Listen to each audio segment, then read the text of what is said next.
Welcome, everybody, to Catholic Owned Live. This is the Wednesday show. Thank you so much for joining us. Today, we have a wonderful guest joining us, Alex High from Reset ADHD. Alex, thank you for being my guest today. Thank you for having me. Awesome. Well, I'm going to kick us off by reading your bio so everyone can get to know you. Alex R. High is the founder of Reset ADHD LLC. He lives in Sioux Falls, South Dakota, loves board games, Minnesota sports, escape rooms, and random facts. And Alex has also been a longtime member of Catholic Owned as well. So, Alex, would you first just kick us off, sharing with us about a little more about your background and kind of, I guess, how you got into your business of Reset ADHD? Yeah, I suppose the short way to describe my business is I support people with ADHD. And I do that because I have ADHD myself.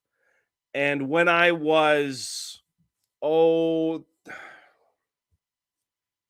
24, I was really working on managing my own ADHD, and I really wanted this passion, or I really wanted to read a book about Catholicism and ADHD. How do I manage my faith life while managing my ADHD? And there was no book out there on Catholicism and ADHD. So this little voice in my head said, when Dr. Peter Kraft wants to read a book that doesn't exist, he writes that book. And as soon as I had that thought, I was like, oh no. Because I didn't want to write a book. I wanted to read a book. But the Holy Spirit or what have you kept nagging at me, and I said, you know what? Okay, I'm going to, just as an experiment, try writing this book and see what happens. Well, the book happened. And then by the end of the book, publishing process, I had already started my business. And so it was in writing that book that I discovered a passion for helping others with ADHD. I really feel like it is important that we support people with ADHD because the world wasn't built for that type of brain.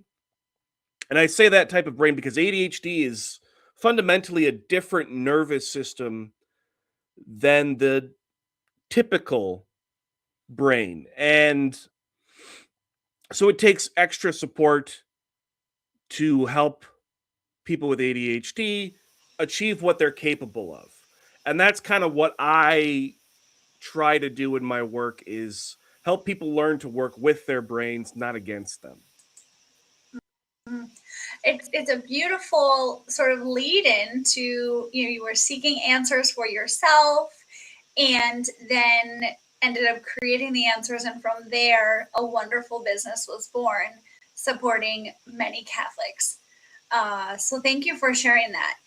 I would love to share with the audience a little bit more about, you mentioned the ADHD brain is just truly wired differently. I would love to shed some light on that for people. I think ADHD is so often viewed as like a disability or a deficit, right? That's in the name, literally. I would love to hear your perspective on what ADHD is and how we can think about it. Yeah, so I say it's a fundamentally different nervous system because Dr. William Dodson, who's in Colorado, I believe. No, he is in Colorado. I know that.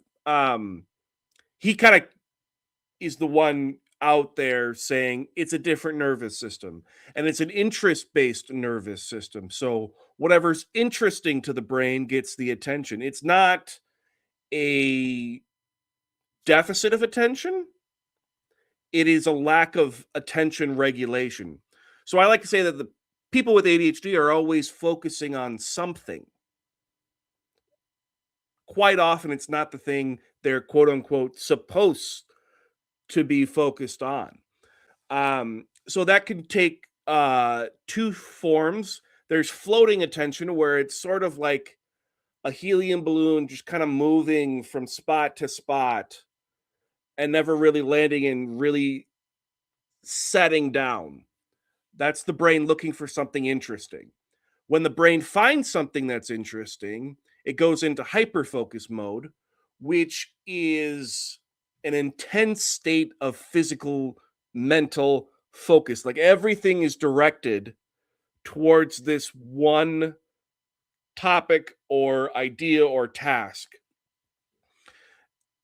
Controlling that is not really up to the person with ADHD. There are some things we can do in our environment to sort of make the interesting thing or the non-interesting thing interesting.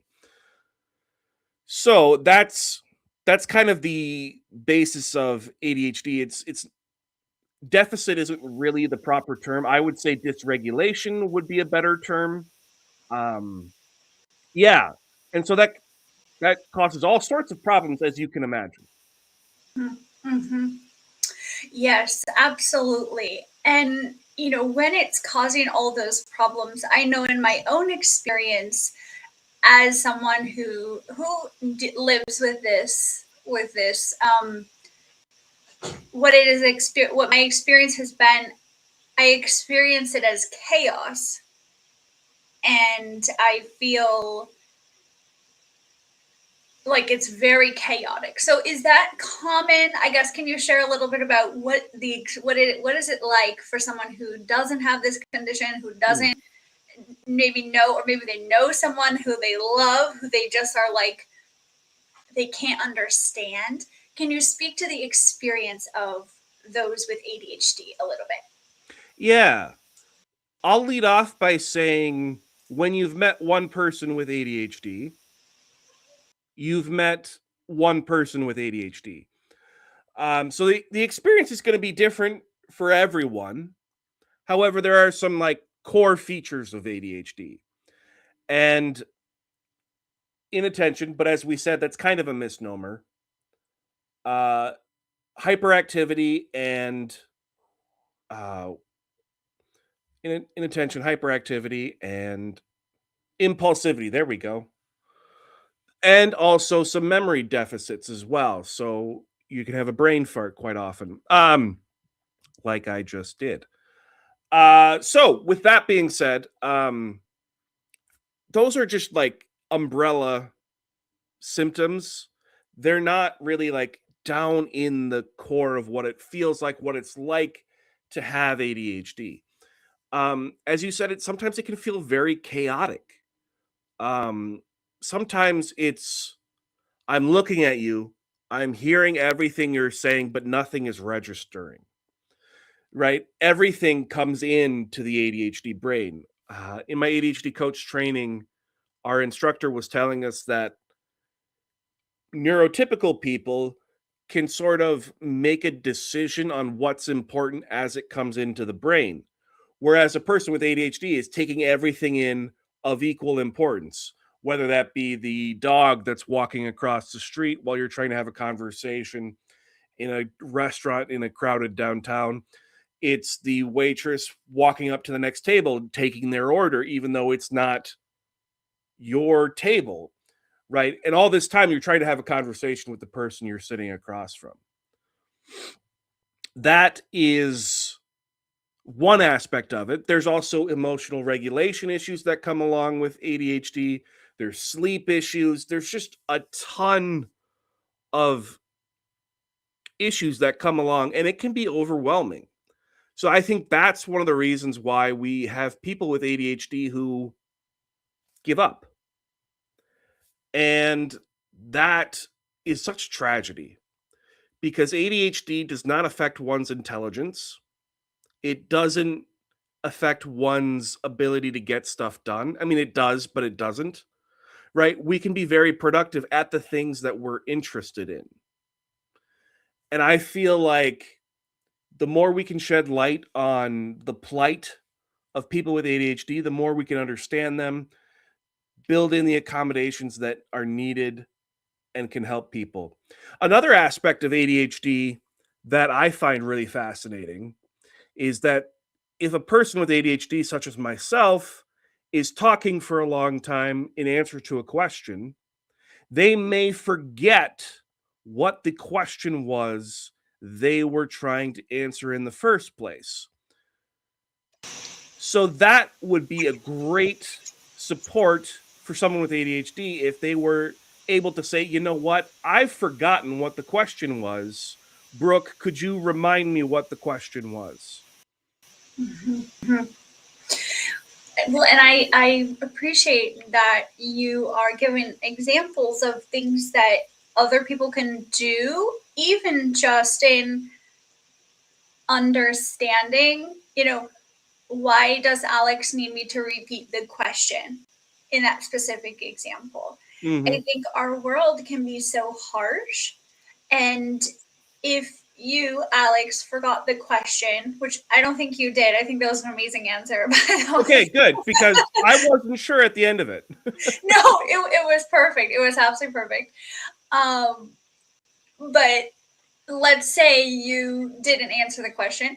Um, the outside world could very easily say, oh, well, be critical. Well, why didn't he answer the question? Or question intelligence, or, say, oh, he wasn't paying attention. Those types of things that so many of the outside world can just assign a judgment, and even a moral judgment on someone who has ADHD based on something simple, rather than just understanding. He just needs me to repeat the question. And that's the whole thing. Hmm. Um, I know in my own life with myself and my husband, I didn't figure all of this out. Of course, I'm still figuring it out, but up until just a few years ago. And I'm sure you can speak to the idea, the experience of late diagnosis in that process. But one of the best things is my husband understanding, she doesn't do that because she's like lazy or doesn't care or doesn't want to do the thing. She really wanted to. She just couldn't. And that's the Hmm. end of it. There's not a moral judgment. There's not a implied relationship damage or all of the things that so many of us can just assign to actions. Um, Being freed from all of those assumptions and assignment of values um, can be avoided by just understanding that, hey, this person, this is how their brain works, and I can help them just by being patient, by, filling in that line for them, reminding them what they said, helping them with whatever they need help with. That can be so powerful. Absolutely. And understanding goes a long ways. Um, it's really devastating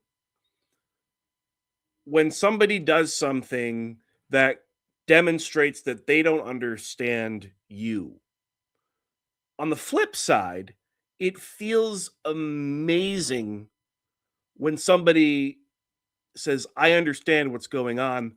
I may not understand it completely like you do, but I know what's going on based on my experience with you, what the research I've done into ADHD or whatever condition a person has. That feels amazing that someone just took the time to at least try to understand you. And I feel like understanding or even just trying to understand is just a huge act of love. Absolutely.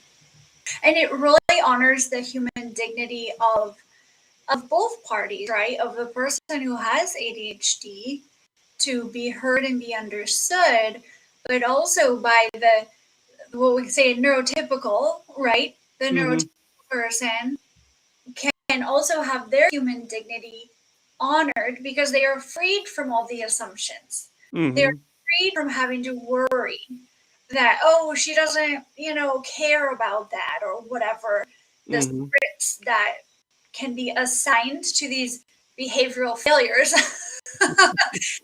So both parties are really honored in that working together. Um, I guess I wanted to ask too, would you speak a little to the late diagnosis? Um, Yeah. because I think that's a really common thing I'm seeing a lot. And of course, my own experience, I haven't officially gone through diagnosis, but Mm-hmm.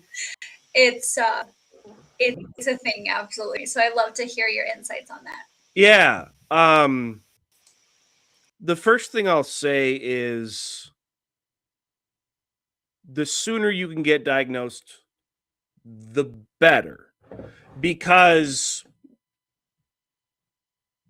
when, or at least understand what's going on, do you need the formal diagnosis? I would say only if you need medication. And that's a whole other topic. Um, and there's no shame in medication. I want to be clear on that. But for some people, it doesn't work. And for some people, it can be really powerful. But the late diagnosis thing, the reason I say I want people to understand their brain, whether that be through a formal diagnosis or just saying, hey, maybe I'm a little neurodiverse. The reason I say that is so much builds up, negative stuff builds up throughout a lifetime of why can't I just do this? Or someone saying to you, why can't you just do this? What what how do you live knowing, yeah, how do you live? How you live is going to be different post the realization, let's call it, is going to be different post and pre realization. So when you're thinking, oh, I should just be able to do this, or I should be able to focus, I should be able to, I should. We call that shoulding on yourself. Um, it just builds up all of this gunk, let's call it. And people with ADHD tend to have a coexisting condition along with ADHD, sometimes more than one. A lot of the time, it's anxiety. A lot of the time, it's depression. A lot of the time, it's both anxiety and depression. So, when you're not being understood, either by yourself or by others, that creates all of this pressure and self doubt and anxiety and depression. And it just builds up and it makes it harder when you do finally get that realization, diagnosis, whatever you want to call it, that I'm wired differently. It takes some time to unlearn all of this. Oh, I should be able to do this, or this is something I can't do. It may very well may be something you could do, but you just need the accommodations and the support. So um, that's kind of an overarching look at late diagnosis, but what it looks like in practice in like a specific situation is, say you're 20 years old, 19, 20 years old, you're praying in an adoration chapel and you just can't focus. And this has been happening over and over again. And you leave the chapel giving up on prayer for the day. And in your mind, you're thinking, gosh, what is wrong with me? What, what, what, why can't I just focus on this thing that's so important to me? And then as you're leaving the chapel, you have this thought, I got to do something. I can't let this destroy my faith life. And then you seek out the diagnosis. And the first person you talk to says, Oh, you're in college, your grades are fine, you don't have it, go away. Then you find out that your insurance didn't cover that visit because you went to the wrong provider and it's a long story. But then your mom sees the bill and says, "Oh, you should have gone to this other doctor and they should have run tests." So you go to the other doctor, the other provider that's in your insurance network, and they actually run tests. And they do a lot of tests. And not only do they tell you you've got some ADHD, but you're incredibly smart, something you never believed about yourself. And that's my experience. That story is what happened to me.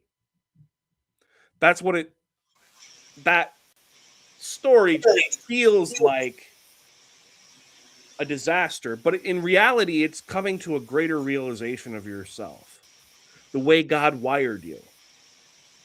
And that can be really beautiful, but again, you have to unlearn some things about yourself. I'm lazy, I'm not smart. All of these things that you have to unlearn about yourself and really learn about who you are, who God made you to be. And I'm blanking on the saint that said it, but be who you are, be who God created you to be, and you will set the world on fire. I think it was St. Catherine of Siena. That Is sounds that right. right? No, I love that. And I would love to, if it's okay, share what the process was like for me. But before I do, can we please talk about the RSD? Okay, yeah. This is the bane of my existence. Mm-hmm. Okay, Alex, what is RSD and what is it like to experience it? Yeah. So what I'll say is it's not an official diagnosis. Again, I believe this is William Dodson, another thing from William Dodson. It's the emotional regulation aspect of ADHD. RSD, rejection sensitive dysphoria, is a phenomenon very common in the ADHD world or with the ADHD person, wherein there's a hypersensitivity to real or perceived rejection. So, what that looks like is if you are talking to someone and they don't seem engaged with you, you might say, "Oh, they don't like me. I'm not important to them." But really, the other person is maybe they're ADHD too, and they've got other things on their mind, or maybe they're just tired that day. There's so many explanations, but you assume it's a character defect on you, that their disinterest or even actual disinterest is so condemning, damning, whatever you want to say about that. It really is about you, and it's really never about you. I mean, it's rarely about you, I should say. We don't want to speak in absolutes. But it's just this painful aspect of ADHD wherein I sometimes imagine I'm being rejected. Sometimes I actually am being rejected, but I have this overwhelming response to it that is not in proportion to the actual situation. So it's a hypersensitivity, a hyper reaction to real or perceived rejection, whether, like I said, real or perceived. So you may think you're being rejected when you're actually not. You may be actually rejected only slightly, but you make a mountain out of a molehill and it gets really big. So it's just a different way of reacting to real or perceived rejection that is incongruent with the actual situation. Mm-hmm. Well, and I think the challenges of emotional regulation that come with ADHD.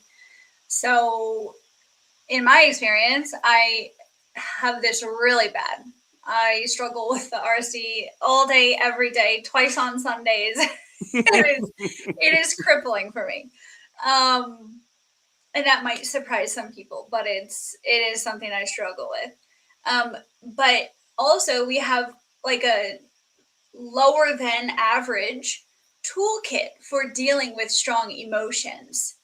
And so in the face of a disproportionately strong sense of rejection and like the shame and the anxiety and all the things that come with that, we're also, our tool belt and our tool chest is missing some tools. So we're working with a partial toolkit to deal with the emotions that are also out of proportion.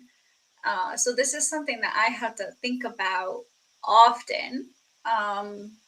Of okay, that's and even one of the tools is just talking. Like, I bet Alex could have been tired. Alex maybe is having a problem. Maybe he doesn't feel good. Maybe he is stressed about something. Maybe his dog, is outside and he just needs to go let the dog in. So that's one tool I use of just come up with another excuse or 100 more excuses Mm-hmm. to convince myself that it wasn't about me. Because, like you said, it's usually not. It's just they're like, I need to do something else rather than do this thing. So, thank you for touching on the RSD. I did want to just share what my experience was, just for anyone that would maybe want to hear that. For me, I started realizing that kind of realization. I was about 33 years old. And like you said, Alex, I had a lot of years of the shoulds. And for me, that was you should be able to be a stay at home mother. You should be able to do all the things. And honestly, I had tried to be a stay at home mom for 8 years, and I genuinely believed I was failing. Mm. I never got better. I never got better. I mean, I gave it my all. I've never tried harder at something in my life than that. And I just couldn't figure it out. So I accepted that about myself. I said, okay, I need to use my gifts for something else. Then I learned about the ADHD, and that ADHD for stay-at-home moms is like kryptonite. It really, when you're responsible for putting the schedule together, you're responsible for enforcing the schedule. Like you are the one responsible for so many moving pieces. It's really hard. So I figured that out about myself, and I would say the first year was really a series of oh well that's why, oh well that's why moments, and just noticing those, right? Of oh, well, that's probably why that was so hard. I finally stopped feeling like a failure as a stay at home mom. It's like I literally couldn't do it, and it's okay, you know. I mean, my children were fed, they're clean, we bathe them, they're healthy, thanks be to God, all the things. And our house wasn't ever like dirty, but still, I still wish I could have done better. I was able to let that go. Mm-hmm. That's very healing. So the things start to make sense. Year two for me was kind of surprising because it was almost like a mourning period, Mm. because it went from oh that's why to it's hard that I can't, Mm-hmm. and really noticing this is harder for me than even I gave myself credit for, and gosh, like that really sucks. Mm-hmm. Like this is actually hard, and sort of allowing myself to acknowledge that it's not what I thought it should be, and be a little sad that, for the losses that I have had over my life because of this condition. And now I'm in the third year, and I actually have got a pretty good routine going just in the last few weeks, honestly, that I told someone last week. It's like I finally feel like my life is not chaos right now Mm. for the first time. Because once you're aware it's chaos, you're aware all the time, you know. And I tried all the routines, and I tried all the things, and all the things, and and of course, while building the company, it is obviously takes such a toll on any entrepreneur. You know, the Mhm. 20-hour days do not help with the ADHD. Mhm. um, but yeah, so that was my experience. Year one was, oh, that's why. Year two was like, what a bummer, and that's sad, and it's okay to feel Mhm. sad. Um, and all along, I was always trying to embrace the strengths because I do great with hyper focus. I can work 18 hours in a row. Mhm. Most people can't do that. That's Mhm. that's weird. But it also contributes significantly to a startup, a business. Mhm. So, you know, so embracing the good, but that was what my experience was, a year of, oh, that's why, and then difficult moments, allowing myself to feel sad. And then now year three is you're really finding the path forward, working with the condition. Mhm.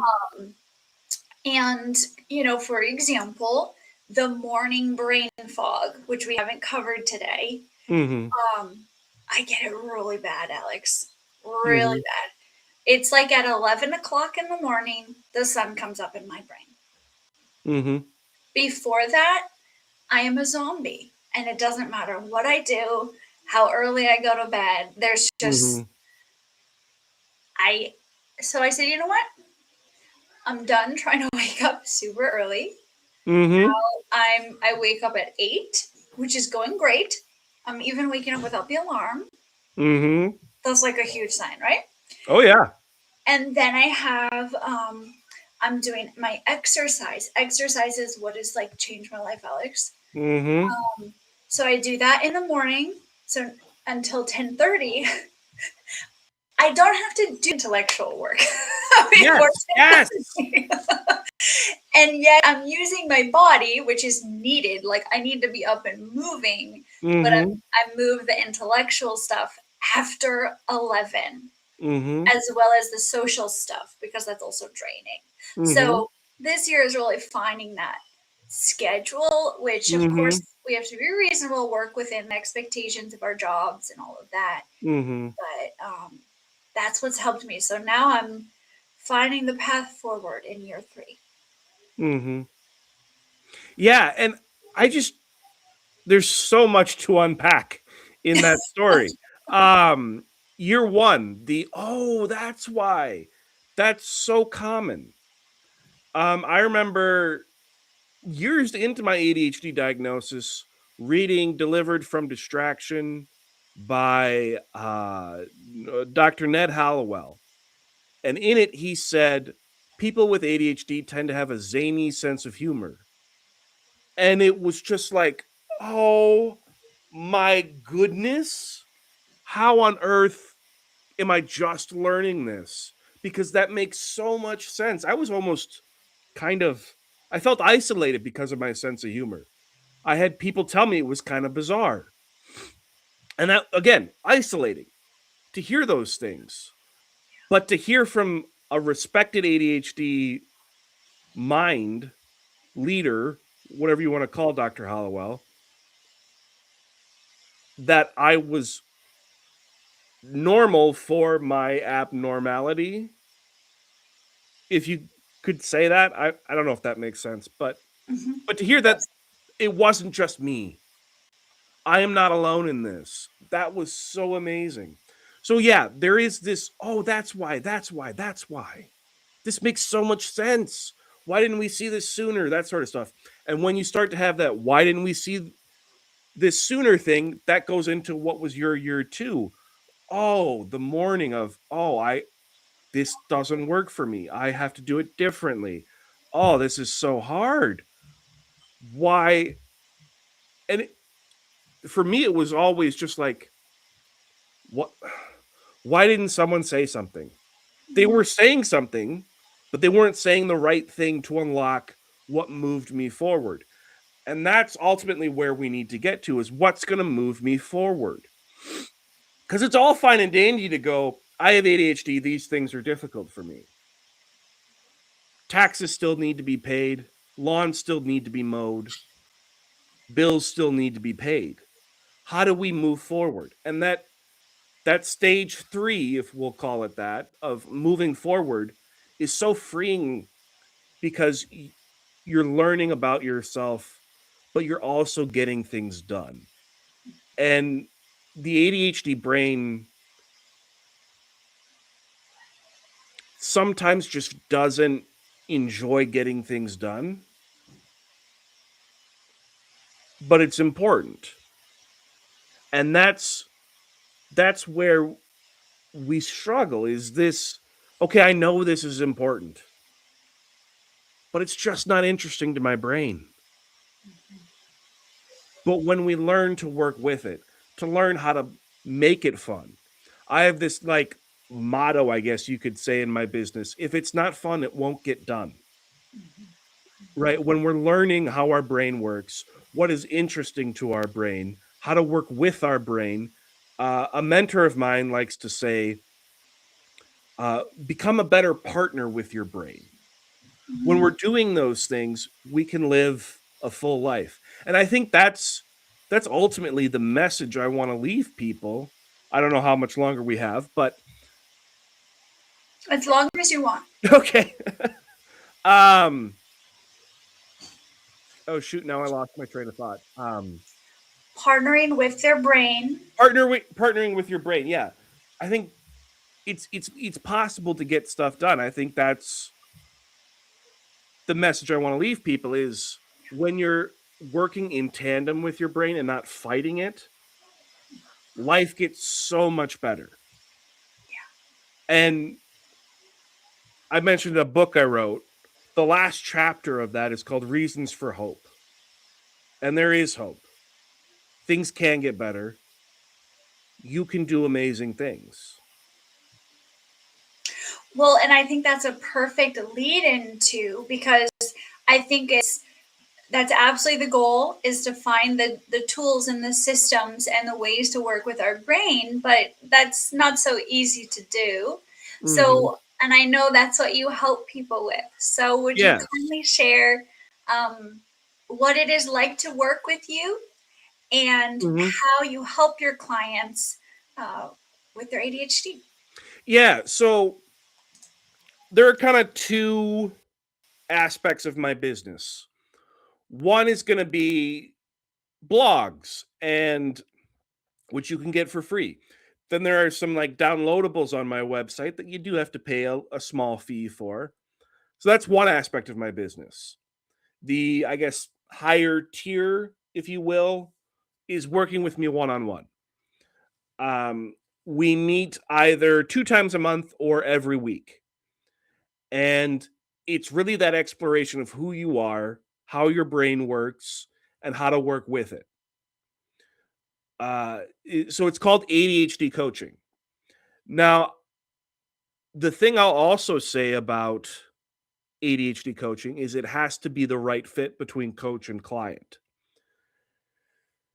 Having said that, if you want to work with me, I'd be glad to work with you. However, if you meet me and we talk a bit and you say, you know what, you're not quite right for me, that's perfectly fine with me. I will help you find the right coach for you. I know a bunch of ADHD coaches, right? I'm going to help you find one. And I've even had a situation where I've been talking to a potential client and I thought to myself, I'm not the right coach for this client. So I said, hey, I know a coach that would work really well with you. And so in the middle of our intro call, I was like, you should talk to this other coach. And I never heard from that potential client again. And because of confidentiality, I never heard if the other coach I referred her to got her as a client. Okay, fine. However, because you're on Catholic Owned Live and you're watching this video, there's a good chance I'm going to be a gooder fit for you, a better fit for you, I should say. Let's use proper grammar. Um, because that's something I really strive to do in my work. Now, I'll coach anyone of any faith background, but I feel I work better with someone with some faith background. But I really have thrived in coaching people who do have that faith background, because my goal is to help you discover who you were created to be and to be more of that person. Ultimately, it's up to you to be that person. But when I'm working with you, I'm talking with you, I'm asking you questions, trying to get you to think deeply and open up about what's going on in your life. And through those questions, I hope you discover who you are, what you need to do. The word coach makes it sound like I'm telling you what to do, but I don't do that at all. You're the one who comes up with the strategies and the solutions to your problems. You know yourself better than I do. However, I've been trained to ask the right questions to get you to that realization of, oh, this is what I need to do. So that's a little bit of what it's like to work with me. But for the most part, it's exploration, learning about yourself. And that can be really difficult at times, but also really fascinating. Mm-hmm. Well, and I think one of the quotes about temperament is like, know yourself and thus live. Right? Was it like Socrates? I mean, such a long time ago. I should know who it was, but I don't offhand. But knowing yourself is such a foundational part of starting to find the strategies that work. So I think it's just such a valuable service that you're offering. Thank you. Of course. Well, thank you so much for being my guest. Obviously, this is a topic close to my heart, so I was so excited to have you on. For our audience, be sure to get in touch with Alex. Alex is at sorry, let me pull it up. I had it by memory. It's resetadhd.com, right? Yep. Okay. And Reset ADHD on all the socials as well. Okay, I did good. Okay. And of course, you can find Alex on Catholic Owned as well, or reach out to me. I'm happy to have an introduction for you. This has been a wonderful episode, Alex. Thank you very much for being my guest. Yep. And thank you for having me. Of course. And thank you to our audience for joining us. This has been Catholic Owned Live, the show where we talk honestly about faith, work, vocation, and what it really takes to build the new Catholic economy. I'm your host, Brooke Joyner. I will be back here next week with another wonderful guest to join us here. So be sure to tune in at noon Central Time, wherever you are watching this. Until then, have a wonderful weekend. God bless you, and we will see you Wednesday.